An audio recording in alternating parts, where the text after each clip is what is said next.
For those of you with human children, who do you think is harder to raise? A puppy or a human? Let me know.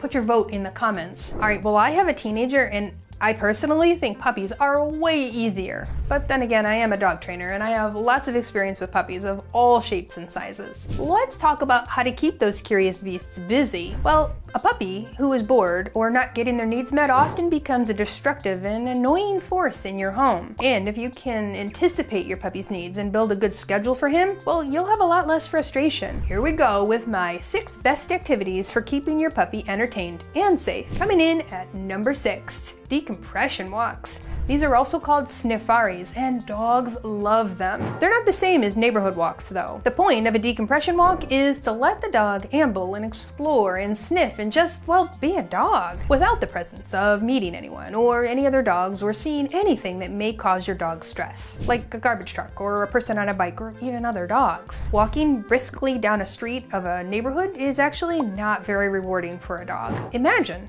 if you were to go to a museum about a subject that really interests you, and a tour guide takes you around at a pace that doesn't allow you to read or look at any of the exhibits. How frustrating is that? Well, that's what a neighborhood walk can be like for your dog. Quite frustrating. So the value for outings with your dog is in the sniffing and the exploring. And decompression walks are also great for dogs who haven't yet had a lot of practice with leash skills. These kind of walks are done with a harness, with a clip on the back and a long leash. The leash should be at least 20 feet, but a lot of people find that a 30-foot leash is even better. And not a retractable leash either. Those things are not safe. They even have a warning on the side of them. Finding the decompression walking spot is a bit of a trial and error, but try to select a place that's really quiet without the possibility of running into other people or dogs. Some of my students' favorite places are church parking lots during the week, school campuses during the weekend, empty business parking lots after hours, cemeteries, empty sports fields or parks, or off the beaten path hiking trails. And if you're worried that this kind of walk isn't going to sufficiently tire out your puppy, well, you can be assured that this kind of sniffing and exploring is actually more tiring than a brisk walk. Dogs do so much more analysis of the things they're sniffing. It's like taking a hard test or doing a hard crossword puzzle.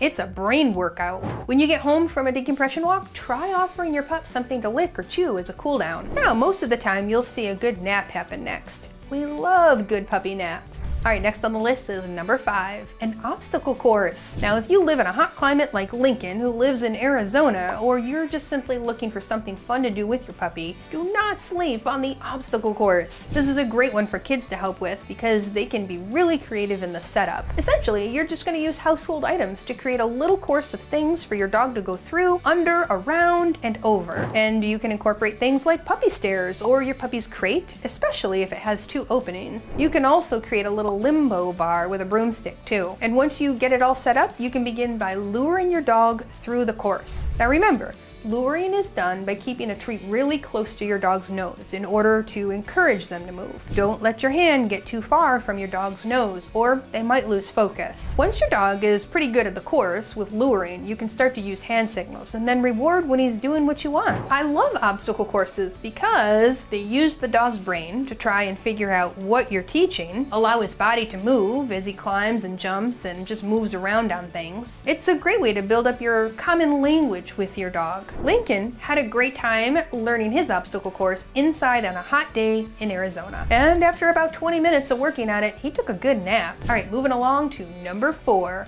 a sniff box. Now you've heard me talk about the value of sniffing, and some people might find that puppy sniffing leads to puppy consuming. So I frequently get questions about how to give the puppy a good outlet when he's putting everything in his mouth. One way to work on that is to allow him a lot of sniffing time without getting access to the items. So we love the sniff box concept. It's pretty simple. Just grab a plastic or cardboard box and poke some holes in the top. Then I want you to put some things inside that might be really interesting for your dog. Some examples would be leaves, grass, pine cones, branches, rocks or dirt, and maybe even some plants. And if you get some of these items from a different part of town than where you live, they're going to be really new and different for your pup. Then you can allow your pup to sniff the top of the box and take in all those great smells. The holes are going to allow for sniffing, but not consuming, which is a great habit to build.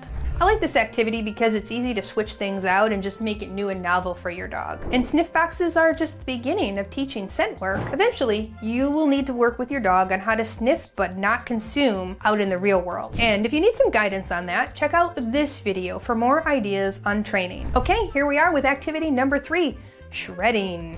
I think almost every dog I've met enjoys shredding. Shredding is a great activity for a dog because it's a lot of brain work and it's easy to make it new and different by just changing up the materials or the treats inside. So what I do is get some paper or a brown paper bag from the grocery store, tear off a piece of paper and drop some treats or kibble in it, and then I roll it up. I try to make it like a puppy onion by shoving it into another layer like a toilet paper tube or even an old towel or blanket. Put it on the floor, let your puppy rip into it. Yes, this does make a little bit of a mess, but it's worth it for some awesome brain workouts for your pup. Now, if your puppy eats the paper, you can use lettuce or cabbage to hide the kibble pieces in instead. And you can also work on teaching him to drop the paper by using the drop it skill that we teach in our online program. Now, most of the time, dogs will not eat the paper because they want to get to the good stuff, the food. You can also increase the difficulty of this game by hiding it somewhere in your room. So first your dog has to find it and then he gets to shred it. They also make toys that mimic the shredding experience. They are called tearables, and a lot of pups I know love them. We do have a link to them below if you'd like to check them out. Now, this is a toy that requires the human to reattach the limbs, but that's a great way to play with your pup and build a bond, so it's a win-win in my book. Shredding is a really great activity for the evening when your puppy's approaching that bedtime. Now, a balance of physical and mental exercise throughout the day is great, but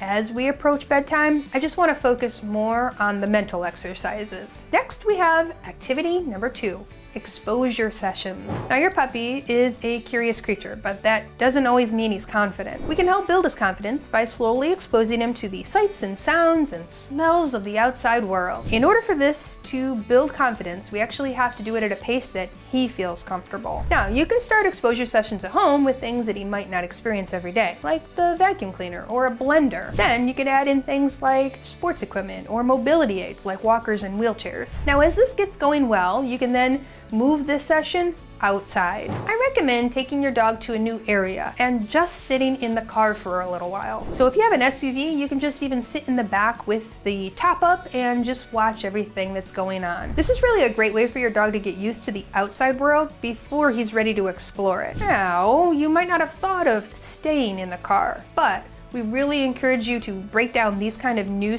experiences into small bite-sized pieces so that your puppy can get used to them slowly. If you go too close to things that your dog finds scary, you're gonna have major setbacks that take tons of time to work through. We do have a game in my online course that a lot of our students love. We call it Look at That. These games are actually structured to slowly expose your dog to new things while rewarding him when he checks in with you. So if you're enrolled in the training program, you're gonna find them in the socialization and exposure course. All right, here's my number 1 activity. DIY enrichment. Once you start thinking like a dog, you're gonna find all sorts of fun things to do with him or her. So think outside the box with new and novel experiences coupled with old favorites. I recently went to the dollar store, not for the purpose of dog toys off the shelf, but to make my own. My team member Ellison did the same, and we came up with 10 fun things to do with simple household items. Enrichment activities don't have to involve expensive puzzle toys. We created a puzzle toy out of baskets, a new texture to explore, and even a little hoop for pickles to jump through. I want you to check this video out for the other 7 activities we came up with. I guarantee you that it's going to spark some of your creative juices. And if you need even more ideas, we did the same at the hardware store too. Between these 2 videos, you're going to see how creative you can be with items that are found around the house or that you can buy easily. All right, you've got your marching orders here. Go find a good decompression spot, work your dog's brain with an indoor or outdoor obstacle course, create a sniff box and then some shredding opportunities, introduce new things to your pup in a positive way, and make your own enrichment toys with common household items. Do you think that's enough to get you started?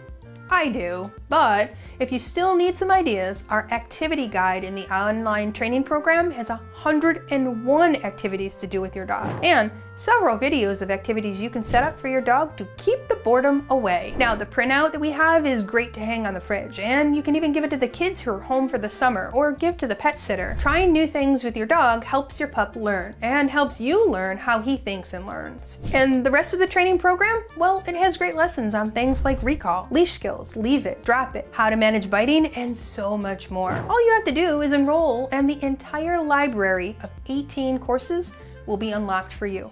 So you can get started today.